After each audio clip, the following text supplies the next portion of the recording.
السلام علیکم ورحمۃ اللہ وبرکاتہ۔ محترم دوستوں، کرونا وائرس آج کا موضوع سخن ہے۔ گلوبل میڈیا سے لے کر پرائیویٹ میٹنگ تک اسی کا چرچا ہے، اسی کی بحث ہے، اسی کا ذکر ہے۔ اس بیماری کے حوالے سے بہت ساری باتیں کی جا رہی ہیں، بہت سارے پہلوؤں کو بتایا جا رہا ہے۔ آج میں آپ کے سامنے ایک امکانی بات رکھ رہا ہوں، چند حقائق یا اشارات کی بنیاد پر۔ ظاہر بات ہے جو میں کہہ رہا ہوں وہ قطعی اور یقینی بات نہیں ہوگی، لیکن ایک امکانی پہلو ہے جس کی طرف بھی توجہ کرنی چاہیے اور ہم لوگوں کو بھی اس کے بارے میں واقف ہونا چاہیے۔ میں پہلے جو کہنا چاہتا ہوں اس کا دعویٰ پیش کروں کہ ایک امکانی بات ہے، چائنا کی طرف سے جو یہ وائرس پھیلا ہے پوری دنیا کے اندر، وہ ایک ہتھیار ہے جس ہتھیار کو یورپ کے خلاف استعمال کیا گیا ہے۔ آپ جانتے ہیں کہ اس وقت دنیا میں دو بڑے بلاک ہیں۔ ایک بلاک کمیونسٹ کا ہے جس میں رشیا ہے، جاپان ہے اور چائنا ہے۔ دوسرا بلاک ہے جو کیپٹلزم کا ہے، جس کا لیڈر امریکہ ہے اور یورپ کے اکثر ممالک ہیں۔ ان دونوں کے درمیان کھینچا تانی، چپقلش اور اقتصادی معاشی دوڑ چلتی رہتی ہے۔ آپس میں ایک دوسرے کے خلاف زبانی جنگیں اور کسی حد تک زمینی جنگیں بھی ہوئی ہیں۔ 1981 میں ایک بہت بڑا ناول نگار ہے جس کا نام ڈین کونز ہے۔ اس نے ایک کتاب لکھی تھی دا آئیز آف ڈارکنیس، بہت مشہور ناول ہے۔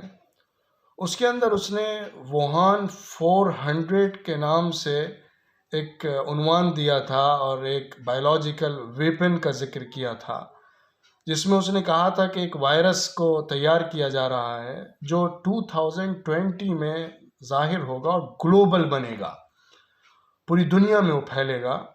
اس کے اثرات لنگس پر ہوں گے، انسان کے نظام تنفس پر اس کے اثر ہوگا اور وہ بیماری پھیلے گی اور پوری دنیا میں جائے گی۔ یہ ایک اتفاقی بات ہو سکتی ہے، لیکن اتنی تحقیق کے ساتھ اور اتنے صحیح تخمینے کے ساتھ بات کہنا صرف ہوائی بات کم لگتی ہے۔ کچھ اشارے ہیں جو میں آپ کے سامنے رکھ رہا ہوں، ایک قطعی اور یقینی بات نہیں ہے، یہ امکانی بات ہے۔ سب سے پہلے جس ڈاکٹر نے اس بیماری کو پہچانا یا اس بیماری کے بارے میں بات کی، چائنا کے ووہان شہر کے بڑے ڈاکٹر لی وین لیانگ نے، جو ینگ ڈاکٹر تھے، انہوں نے اس بیماری کا انکشاف کیا، ڈسکور کیا۔ ایک پیشنٹ پہ انہوں نے ریسرچ کیا تو ان کا کہنا یہ تھا کہ یہ سارس جو پرانا ایک وائرس چل رہا تھا وہ وائرس نہیں ہے، بلکہ اس سے ہٹ کر کچھ الگ وائرس ہے، اور پھر وہ کرونا وائرس ہوا، novel corona virus. Corona virus تو پرانا وائرس ہے، لیکن یہ نیا کرونا وائرس ہے۔ نوول کا مطلب نیا ہوتا ہے، اسی لیے اس کو کووڈ-19 کہا گیا، کرونا وائرس ڈیزیز 2019۔ لیکن اس ڈاکٹر کے اس انکشاف کے بعد فوراً اس کو جیل میں ڈال دیا گیا، اس کو اریسٹ کیا گیا اور یہ اسٹیٹ کے خلاف اس کی بغاوت تصور کیا گیا، یہاں تک کہ وہ اس کرونا وائرس سے متاثر ہوا اور جیل میں ہی اس کی موت ہوئی۔ فوراً اس کو پکڑنا اور اس بیماری کے انکشاف کو اسٹیٹ کے خلاف تصور کرنا اور اس کو جیل میں ڈال دینا یہاں تک کہ اس کی موت ہو جائے، ایک شبہ پیدا کرتا ہے۔ پھر چائنا نے جس طرح سے اس کو ہینڈل کیا ہے اور اس بیماری کو فیس کیا ہے، یہاں تک کہ اس پر قابو پایا ہے، وہ حیران کن بات ہے۔ یقیناً اس کی ٹیکنالوجی، اس کے وسائل بہت آگے ہیں، لیکن اس کے ساتھ ساتھ یہ پلاننگ کے بغیر آسان نہیں لگتا ہے۔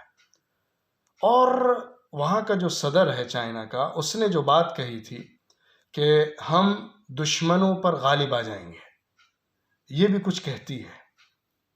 پھر 10 دن کے اندر 1000 بیڈ کے ہاسپٹلس کا تیار کرنا، 2 ہاسپٹل کا 1000 بیڈس کے تیار کر لینا 10 دن کے اندر، بڑی حیران کن بات ہے۔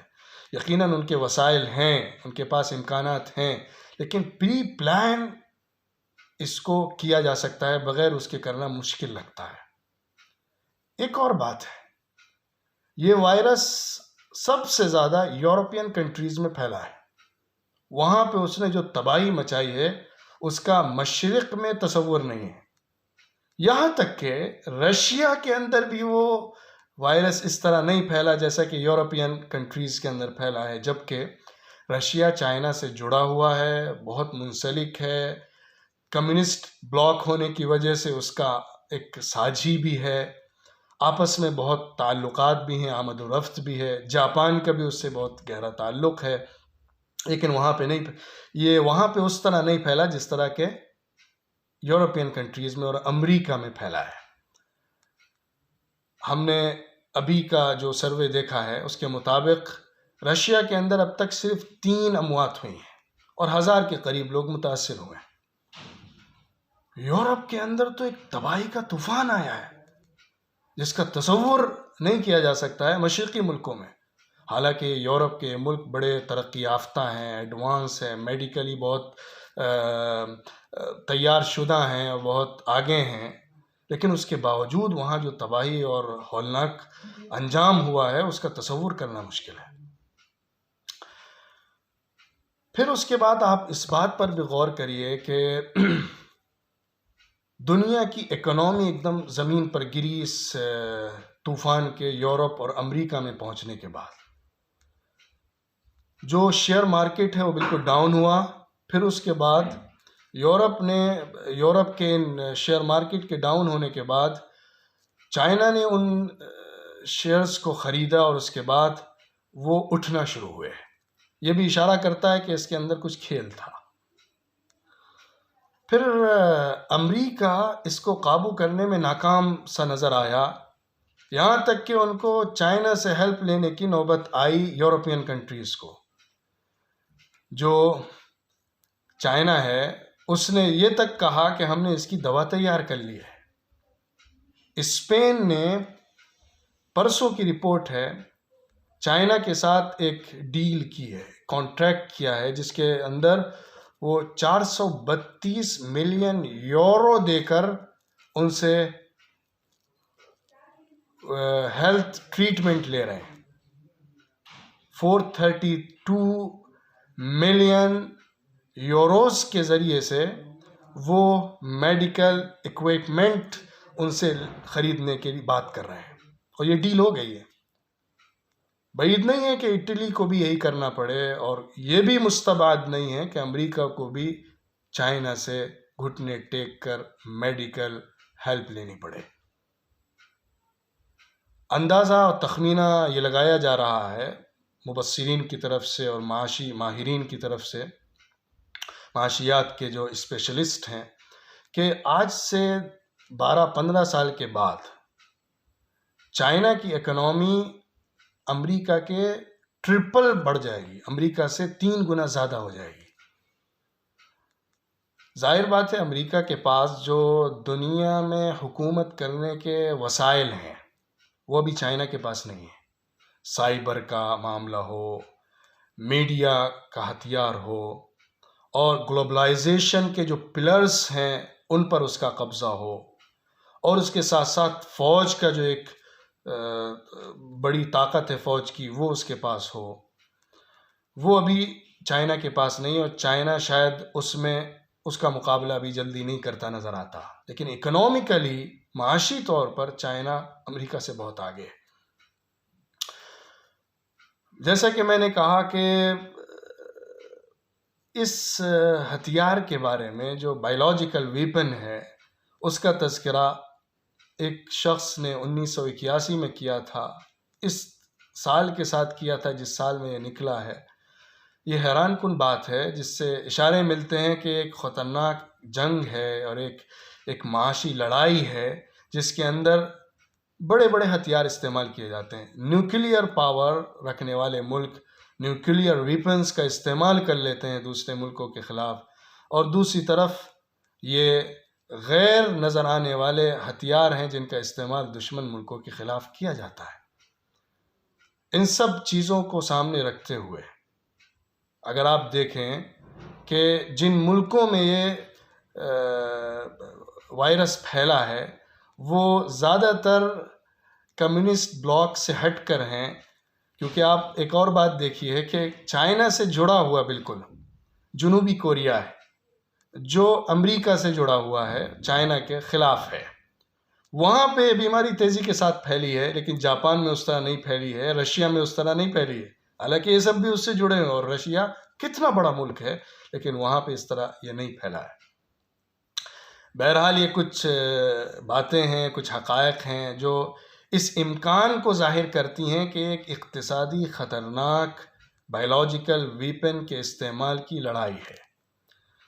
ان سب باتوں کے کہنے کا مقصد یہ نہیں ہے کہ اس خطرناک وبائی بیماری کو اللہ کے اس عظیم فیصلے سے ہٹا کر دیکھا جائے تو جو اللہ بیماریوں کی شکل میں لوگوں کی پکڑ اور عذاب اور طاعون کی شکل میں لوگوں کی گرفت کرتا ہے۔